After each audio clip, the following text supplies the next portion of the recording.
हमारा रीति के अनुसार हम परमेश्वर का एक गुण के बारे में हम अध्ययन करने जा रहे हैं. மீண்டும் ஒரு முறையாக நாம் ஆராதனைகளுக்குள்ளாக கடந்து செல்வதற்கு முன்பதாக நாம் வழக்கமாக செய்து வர பிரகாரமாக ஆண்டவருடைய குணாதிசயத்தை பற்றி நாம் அறிந்து கொள்வோம். कई बार हम अनुभव किए हैं जब हम परमेश्वर का एक गुण को लेके अगर हमारा व्यक्तिगत जो बाइबल अध्ययन में हो या कलीसिया में हो, जब हम अध्ययन करते हैं जो हमारे अंदर में परमेश्वर एक नया हिम्मत को देगा जीवन बिताने के लिए. நாம் अनेक முறை அனுபவித்திருக்கிறோம். நம்ம தனிப்பட்ட வாழ்க்கையிலோ அல்லது சபையின் மூலமாகவோ ஆண்டவருடைய குணாதிசயத்தை பற்றி நாம் அதை அறிந்து கொள்ளும் போது நம்முடைய வாழ்க்கையில ஒரு புதிய பலன் உண்டாகிறது. जब कभी भी हम परमेश्वर का गुण को अध्ययन करते हैं, हमारा निराशापन से बाहर आने के लिए कई बार परमेश्वर मदद किया. நாம் எப்பொழுது ஆண்டவருடைய குணாதிசயத்தை அதிகமாக அறிந்து கொள்ள முயற்சி செய்கிறோமோ அப்பொழுது நம்முடைய வாழ்க்கையில் உள்ள அந்த சோர்விலிருந்து ஆண்டவர் நமக்கு பலன் தருகிறார். साथ ही साथ जितना हम परमेश्वर को निकटता में जाकर अधिक जानकारी लेने के लिए प्रयास करेंगे, उतना उनका मनसा को समझने के लिए हमारे लिए मौका मिलता है. அதோடு கூட நாம் எவ்வளவாக ஆண்டவரை பற்றி அதிகமாக அறிந்து கொள்வதற்கு அவரிடத்தில் அதிகமாக கிட்டி சேர்வதற்கு நாம் பிரயாசப்படுகிறோமோ அவ்வளவா அவருடைய மனதில் இருக்கிற காரியங்களை நம்மால் அறிந்து கொள்ள முடியும். आज भी परमेश्वर इस आराधना के लिए एक विशेष एक वचन को मेरे सामने लेके आया. இன்றும் கூட ஒரு விசேஷித்த வசனத்தை இந்த ஆராதனைக்காக ஆண்டவர் என்னுடைய இதயத்தில் வைத்தார். मैं अब हिम्मत के साथ बोल सकता हूं, स्पष्ट रूप से परमेश्वर इस वचन को इस आराधना के लिए परमेश्वर दिया. நான் उறுதியாக சொல்ல முடியும் இந்த வசனத்தை ஆண்டவர் இந்த ஆராதனைக்காக தான் கொடுத்தார். आप मेरे साथ खोलिएगा भजन संगीता उसका 93 भजन संगीता उसका 4 वचन को हम लोग पढ़ेंगे. என்னோடு கூட திருப்பிக் கொள்ளுங்கள் சங்கீதம் 93ஆம் சங்கீதம் அதனுடைய 4வது வசனம். Psalms 93 verse 4. சங்கீதம் 93ஆம் சங்கீதம் 4ஆம் வசனம். महासागर के शब्द से और समुद्र की महातरंगों से विराजमान यहोवा अधिक महान है.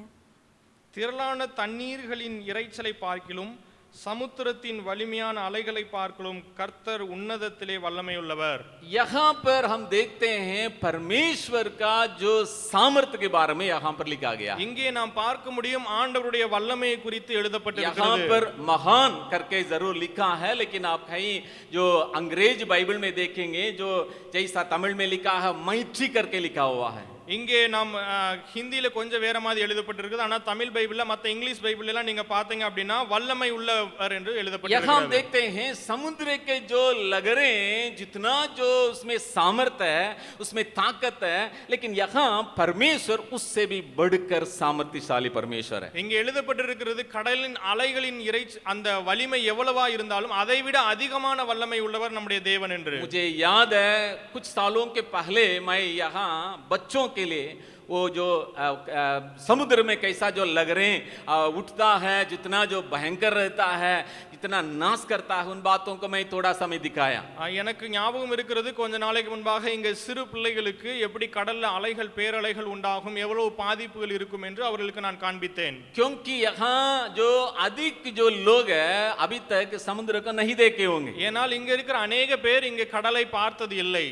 अगर आप नए नए समुद्र के किनारे जाएंगे, நீங்க ஒருவேளை அந்த கடலுக்கு பக்கத்துல நீங்க போவீங்க என்று சொன்னா, विशेष तौर से अगर आप रात में जाएंगे, ஒருவேளை நீங்க இரவுல போனீங்க அப்படின்னா आपको वहां खड़े रहने का मन ही नहीं करेगा. ஆனால் நீங்க அங்க நிக்கிறதுக்கு உங்களுக்கு மனசே இருக்காது. इतना आवाज आएगा, ஏன்னா அவ்வளவு சத்தம் வருவாங்க. जहां तक देखेंगे वहां तक पानी पानी दिखाई पड़ेगा. எங்கெல்லாம் பார்க்கறோமோ அங்க வரைக்கும் தண்ணி தான் இருக்கும். अगर आप YouTube में या कुछ ऐसा जो सोशल मीडिया में देखेंगे जो जगह जिस प्रकार का जो आंधी तूफान में किस प्रकार वो आगे बढ़ता है, जितना संघर्ष करता है, आप जरूर डर जाएंगे. நீங்க அந்த யூடியூப்ல இல்லனா மத்த வீடியோல நீங்க பார்த்திருப்பீங்க எப்படி புயலுக்கு நடுவுல அந்த கப்பல்லாம் போகுது என்பதை நீங்க பார்த்திருப்பீங்க. அதை பார்த்தால் நாம் பயந்து போய் விடுவோம். लेकिन यहाँ हमारा परमेश्वर के बारे में बाइबल बतलाती है उससे बढ़कर एक सामर्थ्य परमेश्वर हमारे साथ है. இங்கே வேதாகமத்தில் எழுதப்பட்டிருக்கிற அதை காட்டிலும் நம்முடைய தேவன் வல்லமை உள்ளவர் என்று. जब हम समुद्र के जो लहरों के साथ कुछ बातों को अगर बाइबल में देखेंगे, இங்கே நாம் இந்த கடலினுடைய அந்த காரியங்களை குறித்து நாம் வேதாகத்தில் நாம் பார்ப்போம் என்று சொன்னால் कई बातें परमेश्वर के साथ वहां पर कुछ बातें वहां पर लिखा हुआ हम देख सकते हैं. அங்கே अनेक காரியங்கள் அதை ஒப்பிட்டு எழுதப்பட்டிருக்கிறது. वो जो समुद्र के लहरों के लिए जो है एक सीमा को रखा है परमेश्वर. ஆண்டவர் வந்து அந்த கடலினுடைய அலைக்கு ஒரு எல்லையை வைத்திருக்கிறார். वो उसके लिए बहुत बड़ा दीवार नहीं बनाया। அங்க அவர் பெரிய அலையெல்லாம் இதெல்லாம் பண்ணல. समुद्र के किनारे जो बालू है, जो मणल, अब वो उसी को रखा है। அங்க கடலுக்கு ஓரத்துல இருக்கிற அந்த மணலை ஒரு எல்லையா வைத்திருக்கிறார். वो वैसा ही अगर आप देखेंगे जो एक वचन में लिखा है, वो समुद्र को ऐसा हिलाता है, लहरें उठती है। அங்க இன்னொரு வசனத்தில் எழுதப்பட்டிருக்கு கடல் அப்படியே அசைக்கிறாரு, அது அப்படியே அலையா எழும்புதுன்னு. तो कई बातें जो परमेश्वर के बारे में ये लहरों के साथ तुलना करते हुए बातों को हम देख सकते हैं। அநேக காரியங்கள் ஆண்டவர் குறித்து அவர் கடலை எவ்விதமாக அவர் வைத்திருக்கிறார் என்பதை குறித்து நாம் பார்க்க उन முடியும். सारे वचनों से हम समझ सकते हैं परमेश्वर कितना महान सामर्थ्यशाली परमेश्वर இந்த है। எல்லா வசனங்களையும் வைத்து நாம் பார்க்க முடியும் ஆண்டவர் எவ்வளவு வல்லமை உள்ளவர் என்பதை. लेकिन अय्यूब एक बात को कहता है, उसको हम लोग देखेंगे। ஆனால் யோபு ஒரு காரியத்தை சொல்லுகிறார், நாம் அதை பார்ப்போம். 9वां अध्याय 9ஆம் அதிகாரம் उसका 8वां वचन को हम लोग देखेंगे। அதனுடைய 8வது வசனத்தை நாம் பார்க்கலாம். Job 9th chapter 8th verse, யோபு 9ஆம் அதிகாரம் 8வது வசனம். हिंदी में पढ़ेंगे।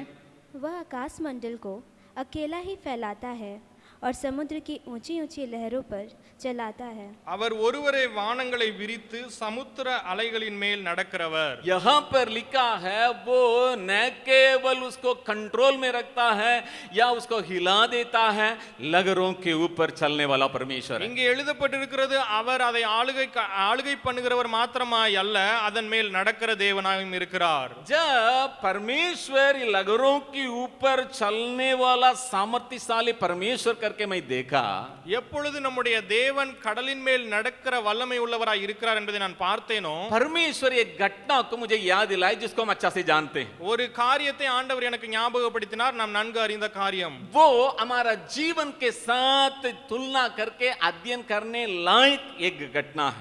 அதை நம்முடைய வாழ்க்கையோடு கூட நாம் இணைத்து பார்ப்பதற்கு அது மிகவும் எளிமையான காரியம். मत्ती सुसमाचार उसका 14 अध्याय को खोलेंगे। நாம் மத்தேயு எழுதின சுவிசேஷம் அதனுடைய 6வது அதிகாரத்தை நாம் பார்ப்போம்.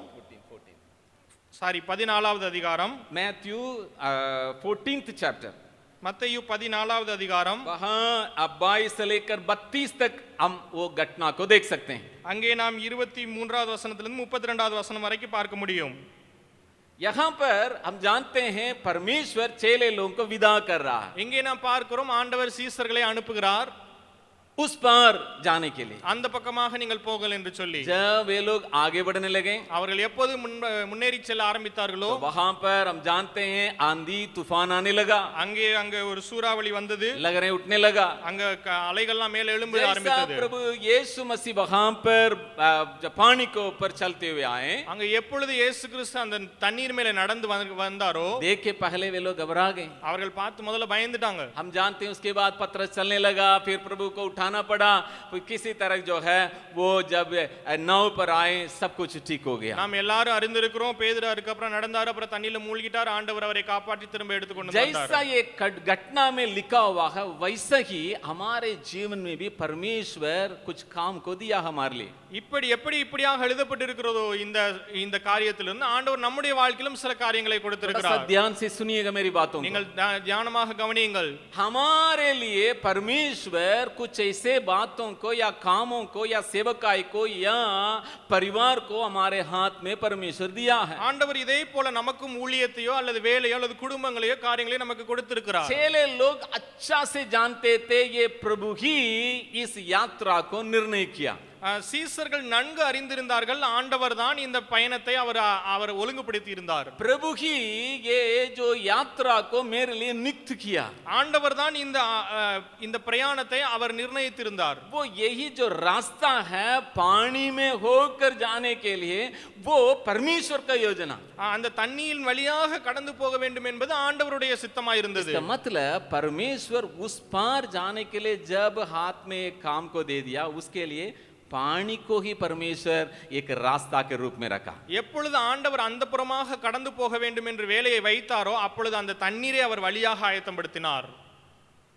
अभी चेले लोगों के जीवन में अगर हम देखेंगे, நாம் இப்பொழுது இந்த சீசருடைய வாழ்க்கையை பார்ப்போம் என்று சொன்னால், जिसको परमेश्वर नियुक्त किया एक रास्ता के रूप में, ஆண்டவர் எந்த வழியை ஆயத்தப்படுத்தி வைத்திருந்தாரோ, जिस प्लेटफॉर्म को या जिस जगह को परमेश्वर नियुक्त करके रखा है, इसमें होकर उस पार जाओ, ஆண்டவர் ஏற்கனவே இந்த வழியாக போக வேண்டும் என்று அவர் தீர்மானம் பண்ணி वो வைத்திருக்கிறார். प्लेटफॉर्म या वो जो रास्ता अभी हिल रहा है, அந்த வழியானது, அந்த பாதையானது இப்போது அசைகிறது.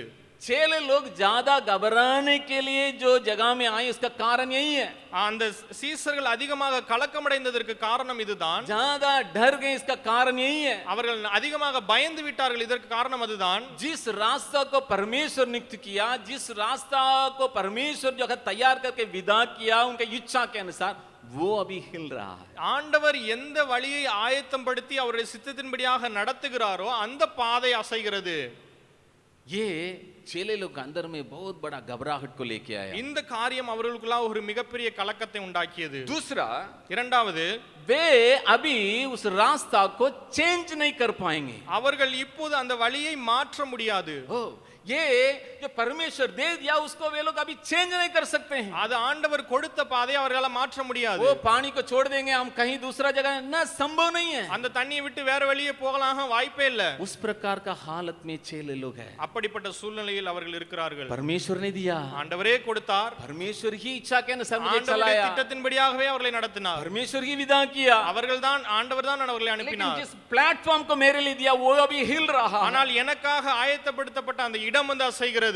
साथ ही साथ उस प्लेटफॉर्म को मैं चेंज नहीं कर पा रहा. அதோடு கூட அந்த இடத்தை என்னால மாற்றவும் முடியாது. इस संदर्भ में वे लोग प्रभु को पानी के ऊपर चलने वाला या लहरों के ऊपर चलने वाला सामर्थ परमेश्वर के रूप में देख नहीं पाए. இந்த சூழ்நிலையிலே நம்முடைய ஆண்டவரை அவர்கள் தண்ணிக்கு மேலாக நடக்கிற வல்லமை உள்ளவர் என்பதை அவர்களால் புரிந்து கொள்ள முடியவில்லை. इतना लहरें उठा, इतना आंधी चला, इतना आवाज आने लगा, इतना डर गए हैं, ये लोग फेल हो गए हैं. जो परमेश्वर लहरों के ऊपर चलते हुए आ रहा उसको देख नहीं पा रहे हैं. அவர்கள் இப்படியாக கலங்கி அவர்கள் பயந்து போய்விட்டதனால ஆண்டவர் அவர்கள் தண்ணீருக்கு மேலே நடந்து வருகிறதை அவர்களால் புரிந்து கொள்ள முடியவில்லை. भूत आ रहा है, அது ஏதோ பேய் வருகிறது என்று பயப்படுகிறார்கள். यीशु को भूत के समान देख रहे हैं, இயேசு கிறிஸ்துவை வேற ஒரு அசுத்தாவி என்று சொல்கிறதுக்கு देख नहीं पा பயப்படுகிறார்கள். रहे हैं. அவர்களால் பார்க்க முடியவில்லை. आज इस सुबह का वक्त में परमेश्वर हमसे बातें करने के लिए இந்த चाहता காலை है. வேளையில ஆண்டவர் நம்மோடு கூட இடைப்பட விரும்புகிறார். परमेश्वर कुछ कामों को करने के लिए या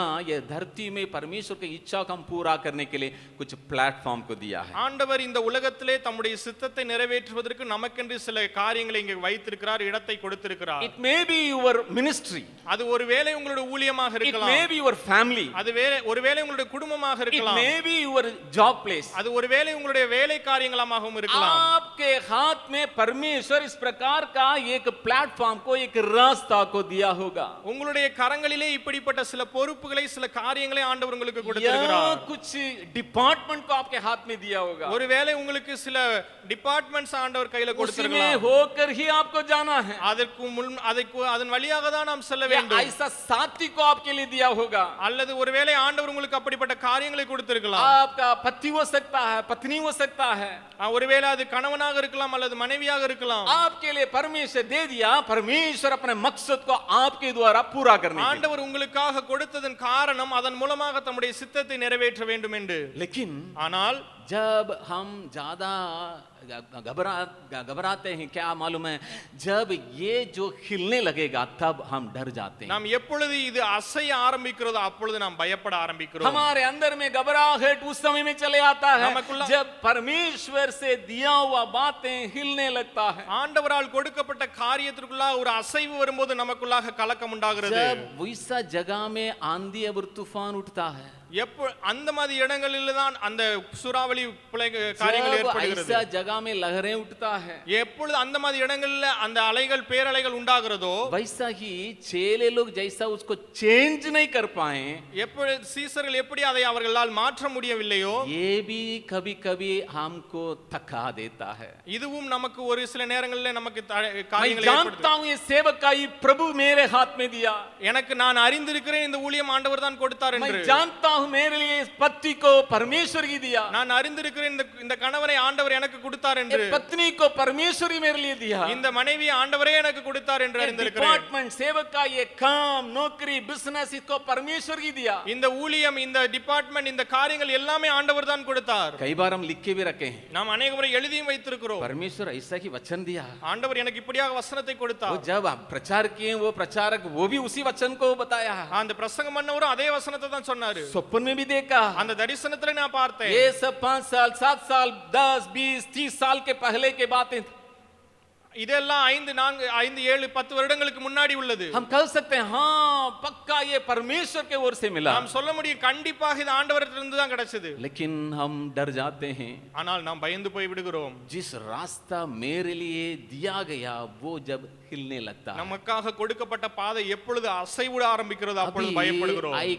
can't change it. என்னால் அதை மாற்றவும் முடியாது. अभी जो है कुछ ऐसे बातें हैं मैं चेंज नहीं कर सकता हूं. சில காரியங்களை என்னால் மாற்றவே முடியாது. मैं जो मेरे लिए दिया गया ऐसा कुछ बातें हैं मैं उसको चेंज नहीं कर सकता. ஆண்டவர் எனக்காக கொடுத்த சில காரியங்களை நான் மாற்றவே முடியாது. कई बार इस प्रकार का जो वातावरण संदर्भ प्रभु को लहरों के ऊपर चलने वाला के रूप में देखने में हमें रोक देता है. சில நேரங்களில் இப்படிப்பட்ட காரியங்கள் நம்முடைய தேவன் கடலின் மேலே நடக்க வல்லமையுள்ளவர் என்பதை நம்மால் புரிந்து கொள்ள தடை செய்கிறது. आज परमेश्वर हमसे बातें करने के लिए चाहता है. இன்று ஆண்டவர் நம்மோடு கூட இடைப்பட விரும்புகிறார். हम ऐसा परमेश्वर को हम देखें. அப்படிப்பட்ட தேவனை நாம் பார்ப்போமாக. यहाँ ये जो अध्याय में लिखा हुआ है, இங்கே இந்த அதிகாரத்தில் எழுதப்பட்டிருக்கிற பிரகாரமாக सब कोई डरे हुए हैं. எல்லாரும் பயந்திருந்தார்கள். पतरस हिम्मत के साथ चलने लगा, அந்த பேதுரு தைரியத்தோடு கூட செயல்பட ஆரம்பித்தார். लेकिन थोड़ा सा चलने के बाद डूबने लगा. ஆனால் கொஞ்சம் செயல்பட்ட பிரகாரமாக மூழ்க ஆரம்பித்தார். जब वो समझ गया ये लहरों के ऊपर चलने वाला परमेश्वर को ही मुझे देखना है, எப்பொழுது அந்த தண்ணீரின் மேலாக நடக்கிற தேவனை நான் பார்க்க வேண்டும் என்று அவர் புரிந்து கொண்டாரோ वहां पर वो कहने लगा हे प्रभु मुझे बचाइए. அங்கே அவர் சொல்ல ஆரம்பித்தார், ஆண்டவரே என்னை காப்பாற்றும். मैंने गलती किया, लहरों के ऊपर देखने लगा, आंधी के ऊपर देखने लगा और तूफान के ओर मेरा ध्यान को लगाने लगा. நான் தவறு செய்து விட்டேன், நான் கீழே பார்த்து விட்டேன், இந்த கடலை பார்த்து விட்டேன், இந்த சூறாவளியை பார்த்து விட்டேன். जब वो सारे बातों को छोड़ के उस महान प्रभु को देखने लगा, எப்பொழுது அவர் இந்த எல்லா காரியங்களையும் விட்டுவிட்டு அந்த தேவனை பார்க்க ஆரம்பித்தாரோ ऐसा परमेश्वर के साथ नाव पर चढ़ते ही वहां पर शांत हो गया. அப்பொழுது அந்த தேவனோடு கூட அந்த பேதுருவை நடத்தி கொண்டு வந்து அந்த கப்பல்ல வைந்ததுக்கு அப்புறம் எல்லாம் அமைதியாயிற்று. हमारा वातावरण कुछ भी क्यों न हो, நம்முடைய சூழ்நிலை எப்படியாக வேணாலும் இருக்கலாம். शायद हमारा डिपार्टमेंट हो सकता है, ஒருவேளை நம்முடைய டிபார்ட்மெண்டாக या இருக்கலாம், हमारा सेवकाई हो सकता है, ஒருவேளை நம்முடைய ஊழியமாக இருக்கலாம், या हमारे नीचे दिए गए झुंड हो सकता है, அல்லது நமக்காக கொடுக்கப்பட்ட மக்களாக जहां இருக்கலாம். हम काम करते हैं वो जो जॉब प्लेस हो सकता है, ஒருவேளை நீங்கள் வேலை செய்கிற வேலையாக இருக்கலாம், या हमारा फैमिली हो सकता है. ஒருவேளை குடும்பமாகவும் இருக்கலாம். जब लहरें उठता है, எப்பொழுது சூறாவளி எழும்புகிறதோ, आंधी चलने लगता है, எப்பொழுது காற்று உண்டாகிறதோ परमेश्वर चाहता है उसके ऊपर चलने वाला मुझे देखो. ஆண்டவர் விரும்புகிறார் அதற்கு மேலாக நடக்கிற என்னை நோக்கி मेरे பார். ऊपर आप अपना नजर को रखो. என்னை நோக்கி உன்னுடைய பார்வை வை. तुम अपने नजर को मेरे ऊपर रखो. உன்னுடைய பார்வையை எனக்கு நேராக வை. जब हम अपने नजर को परमेश्वर के ऊपर रखेंगे, எப்பொழுது நம்முடைய பார்வையை ஆண்டவருக்கு நேராக इसका வைக்கிறோமோ मतलब हम पूरा विश्वास कर रहे हैं ये लहरों के ऊपर चलने वाला प्रभु मुझे भी हिम्मत देगा. அதனுடைய அர்த்தம் என்னவென்று சொன்னால் அந்த சமுத்திரத்தின் மேலாக நடக்கிற தேவனை நோக்கி நாம் பார்க்கிறோம், அவர் நமக்கு பலன் தருவார் என்று. इसलिए बाइबल बतलाती है அதனால் தான் வேதம் சொல்லுகிறது, चुप होके बैठ जाओ, நீ அமைதியாயிரு, मैं परमेश्वर को करके समझ लो. நான் தேவன் என்பதை நீ அறிந்து கொள். आज परमेश्वर हमसे चाहता है, ஆண்டவர் இன்றைக்கு நம்மிடத்தில் விரும்புகிறார், हर प्रकार की इस प्रकार के घबराहट के बीच में ஒருவேளை இப்படிப்பட்ட சூழ்நிலைகளின் நடுவிலே कम से कम एक जन प्रभु की ओर ताकें. ஒருவராது தேவனை நோக்கி मैं नहीं जानता हूं किस प्रकार का वातावरण में आप रखे गए हैं. நீங்கள் எப்படிப்பட்ட சூழ்நிலையில் இருக்கிறீர்கள் என்பதை நான் சொல்லவில்லை. यहाँ केवल पतरस उस प्रकार प्रभु को देखने लगा. இங்கே பேதுரு தேவனை அப்படியாக பார்க்க कई ஆரம்பித்தார். बार क्या होता है मालूम है, अनेक முறை என்ன நடக்கிறது தெரியுமா? जहाँ इस प्रकार के बातें होता है, लहरें उठता है, हम एक दूसरों के ऊपर नजर लगाने जाने के लिए हम कोशिश நாம் करते हैं। இப்படிப்பட்ட சூழ்நிலைக்குள்ளாக கடந்து செல்லும் போது நாம் ஒருவர் மற்றவரை நோக்கி பார்க்க ஆரம்பிக்கிறோம். विशेष तौर से जब हम पारिवारिक जीवन में चले आते हैं, நாம் எப்பொழுது நாம் விசேஷ விதமாக குடும்ப காரியங்களை நாம் பார்க்கும் जब பொழுது बातें बिगड़ जाता है, எப்பொழுது காரியங்கள் மாறுகிறதோ इस प्रकार के बातें उठ जाता है, இப்படிப்பட்ட காரியங்கள் வரும்போது प्रभु चाहता है मेरे और ताको, ஆண்டவர் விரும்புகிறார் என்னை நோக்கி लेकिन பார். हम लोग हमेशा एक दूसरों को देखते रहते हैं। ஆனால் நாம் ஒருவரை ஒருவர் மாற்றி மாற்றி பார்த்துக் கொள்கிறோம். चाहे हमारा झुंड में क्यों न हो, डिपार्टमेंट में क्यों न हो, या हमारा जहाँ काम करते हैं वहाँ क्यों न हो, या हॉस्टल में क्यों न हो, जब कुछ समस्या आ जाता है हम लोग एक दूसरों को देखते रहते हैं। அது குடும்பமாக இருக்கலாம் அல்லது வேலை ஸ்தலமாக இருக்கலாம் எங்கவாக இருக்கலாம், நான் பிரச்சனை வரும்போது ஒருவரை ஒருவர் மாற்றி பார்க்கிறோம். कभी कभी न केवल एक दूसरों को देखते हैं, एक दूसरों के पीछे के बातों को भी देखते हैं। நாம் மற்றவர்களை மாத்திரம் பார்க்கிறோம் அல்ல, அதுக்குடைய பின்னான காரியங்களையும் பார்க்கிறோம். हाँ, 2 साल के पहले ऐसा बताए, 2 வருஷத்துக்கு முன்னாடி அப்படியே 4 இருந்துச்சு. साल के बाद ये ऐसा बताई। 4 வருஷத்துக்கு முன்னாடி அப்படி இருந்துச்சு. हम इसी प्रकार ये जो समस्या को बढ़ा देते हैं। நாம் இப்படியாக பார்த்து இந்த பிரச்சனைகளை इन அதிகமாக்குறோம். सारे बातों के ऊपर परमेश्वर आपके साथ चलने के लिए तैयार है, लेकिन हम हार जाते हैं उस प्रकार का परमेश्वर को देख के। இந்த எல்லா காரியத்திலும் ஆண்டவர் நம்மோடு கூட வருவதற்கு அவர் ஆயத்தமாக இருக்கிறார், ஆனால் நாம் அதை பார்ப்பதற்கு தோற்று போய் விடுகிறோம். आज हम प्रभु से कहने जा रहे हैं, இன்றைக்கு நாம் ஆண்டவரிடத்தில் சொல்ல போகிறோம், प्रभु ये सही है, मेरे लिए दिया गया उस प्लेटफॉर्म या उस रास्ता हिल रहा है प्रभु। ஆண்டவரே இது உண்மைதான், எனக்காக கொடுக்கப்பட்ட நீர் கொடுத்த அந்த பாதையில அசைவு உண்டு, मैं उसमें खड़ा नहीं हो पा रहा हूं, அதனால் என்னால் நிற்க முடியவில்லை அதில். साथ ही साथ मैं उसको चेंज भी कर नहीं पाऊंगा, அதோடு கூட என்னால் அதை மாற்றவும் முடியாது, मैं उसको चेंज नहीं कर पाऊंगा, அதை மாற்றவும் முடியாது, என்னால संभव नहीं है। அது வேற வழியே இல்ல. कुछ ऐसा चीज है जिसको परमेश्वर हमारे लिए दिया, उसको हम चेंज कर ही नहीं सकते हैं। சில காரியங்கள் ஆண்டவர் நமக்காக வைத்த காரியங்களை நம்மால் மாற்றவே முடியாது. शायद इस सुबह के वक्त में आपका हालत ये हो सकता है, ஒருவேளை இந்த காலை வேளையில உங்களுடைய சூழ்நிலை இப்படியாக இருக்கலாம், शायद ये कहानी आपका हो सकता ஒருவேளை है, இந்த காரியம் உங்களுக்காக இருக்கலாம், लेकिन आज आपके लिए एक शुभ संदेश है। ஆனால் உங்களுக்காக இன்றைக்கு ஒரு நற்செய்தி உண்டு. परमेश्वर कहता है मैं लगरों के ऊपर चलने वाला परमेश्वर आपको भी पार कराने के लिए मैं आपके साथ हूं। ஆண்டவர் சொல்லுகிறார், சமுத்திரத்தின் மேலாக நடந்து செல்லுகிற தேவன் நான், உன்னையும் அதை கடந்து போக செல்லுவேன். उस महान परमेश्वर को हम आराधना करने के लिए हम जा அப்படிப்பட்ட रहे हैं। மகத்துவமான தேவனை ஆராதிப்பதற்காக நாம் जब வந்திருக்கிறோம். हम इन बातों के ऊपर विश्वास करेंगे, எப்பொழுது இந்த காரியத்தின் மேலே நம்முடைய விசுவாசத்தை हम வைக்கிறோமோ, हृदय के गहराई से हम आराधना कर सकते हैं। நாம் இருதயத்தின் ஆழத்திலிருந்து ஆண்டவரை ஆராதிக்க प्रभु முடியும். जहां मैं खड़ा हूं, जहां जिस रास्ता में मैं जा रहा हूं, वो हिल जाए, कुछ भी हो जाए, मेरा नजरें हमेशा आप ही के ऊपर रहेगा प्रभु। ஆண்டவரே நான் எந்த பாதையிலே செல்லுகிறேனோ அது அசைந்தாலும் அது என்ன ஆனாலும் சரி, என்னுடைய பார்வை உம்மை நோக்கி மாத்திரம் இருக்கும். क्योंकि तू लगरों के ऊपर चलने वाला ஏனென்று परमेश्वर, சொன்னால் நீ சமுத்திரத்திற்கு மேலாக நடக்கிற தேவன். वो उस पार हमें कराने के लिए योग्य परमेश्वर। அவர் நம்மை அந்த புறமாக கடந்து செல்வதற்கு வல்லமையுள்ள தேவன். इसलिए इस विचार के साथ हम 190 नंबर गीत को गाते हुए हम परमेश्वर को आराधना நாம் करेंगे। இதை அறிந்து கொண்டவர்களாக நம்முடைய ஆராதனையை தொடர்ந்து நோக்கி